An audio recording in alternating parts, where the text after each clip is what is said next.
Hello কাকিমা, আমি মিষ্টি। ও মিষ্টি মা, হ্যাঁ হ্যাঁ বল, কেমন আছিস? এই গরমে পায়খানা করতে যাওয়া মানে যুদ্ধ জয় করতে যাওয়া, ভাল লাগে না। টেপি টেপি তো হাঁকতে গেছে রে। এই নে ধর, মিষ্টি ফোন করেছে, ধর। ধুর, মাও না পারে। হ্যালো, আমি তোকে একটু পরে ফোন করছি রে।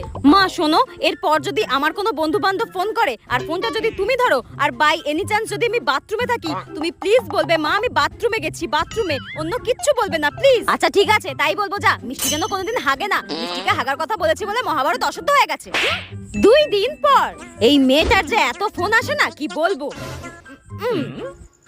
হ্যালো, কে বলছো? টেপি আছে, আমি টেপির বন্ধু বলছি। টেপির বন্ধু? উফ, বাথরুমে কি গরম। কিন্তু বাবা, টেপিকে তো এখন ফোনটা দেওয়া যাবে না, ও তো বাথরুমে গেছে হাঁকতে। মা, এইভাবে কথা কে বলে? কত কষ্ট করে রাজকে পটিয়েছিলাম, মনে হচ্ছে গামছাটা গলায় ফাঁস দিয়ে আমি নিজের নিঃশ্বাসটাই বন্ধ করে দিই।